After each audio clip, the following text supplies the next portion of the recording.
ലോകത്തിലെ ഏറ്റവും വലിയ മദർഷിപ്പുകളിൽ ഒന്നായ MSC ടർക്കി ഇന്ന് വിഴിഞ്ഞം തുറമുഖത്തേക്ക് എത്തുകയാണ്. പുറംകടലിൽ നങ്കൂരമിടുന്ന കപ്പൽ ഇന്ന് ബർത്തിലേക്ക് അടുക്കും. 400 മീറ്റർ നീളവും 62 മീറ്റർ വീതിയും വരുന്ന കപ്പലിന് ഒരേ സമയം 24,000-ത്തിലധികം കണ്ടെയ്നറുകൾ വരെ വഹിക്കാൻ കഴിയും. ഇന്നുവരെ നിർമ്മിച്ചതിൽ വെച്ച് ഏറ്റവും കൂടുതൽ കണ്ടെയ്നറുകൾ വഹിക്കാൻ കഴിയുന്ന കപ്പലുകളുടെ ശ്രേണിയിലുള്ള ഒരു കപ്പൽ കൂടിയാണ് MSC ടർക്കി. ഇത്തരത്തിലുള്ള വലിയ ഒരു മദർഷിപ്പ് തന്നെ വിഴിഞ്ഞത്തേക്ക് എത്തുകയാണ്. എപ്പോഴായിരിക്കും ഈ കപ്പലിൻ്റെ ബർത്തിങ് അടക്കമുള്ള നടപടികൾ പൂർത്തിയാവുക? എപ്പോഴാണ് ഈ കപ്പൽ തിരിച്ചു പോകുന്നത്? കൂടുതൽ വിശദാംശങ്ങൾ എന്തെല്ലാമാണ്? അതുല്യ, ഇന്ന് അല്പസമയത്തിനുള്ളിൽ തന്നെ കപ്പൽ തുറമുഖ തീരത്ത് എത്തുമെന്നുള്ള പ്രതീക്ഷയിലാണ്.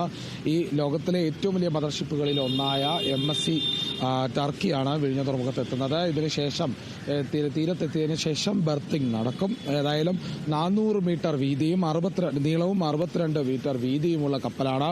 24,346 കണ്ടെയ്നറുകളുമായി എത്താൻ സാധ്യതയുള്ള കപ്പലാണ്. വലിയ ഒരു വാണിജ്യ രംഗത്ത് തന്നെ വലിയ നേട്ടവുമായി കുതിക്കുന്ന രീതിയിൽ തന്നെയാണ് വിഴിഞ്ഞം തുറമുഖമുള്ളത്. അതിന്റെ ഭാഗമായി തന്നെയാണ് നിരവധി കണ്ടെയ്നറുകൾ എത്തുന്നത്. ഇതുവരെ 5 ലക്ഷം കണ്ടെയ്നറുകളിലധികം എത്തിയിട്ടുണ്ട്. തലസ്ഥാനത്തെ തുറമുഖത്ത് എത്തിയിട്ടുണ്ട്. കമ്മീഷൻ ചെയ്യുന്നതോടെ തന്നെ വലിയ വളർച്ചയാണ് വിഴിഞ്ഞം തുറമുഖത്തിന് ഉണ്ടാകാൻ പോകുന്നത്. 53 ചരക്ക് കപ്പലുകളാണ് ഈ കഴിഞ്ഞ മാസത്തിനിടെ തന്നെ വന്നു ചേർന്നത്. അതുകൊണ്ട് തന്നെ നിരവധി കപ്പലുകൾ വരും. ഇനിയും മദർഷിപ്പുകൾ തീരത്തെത്തും.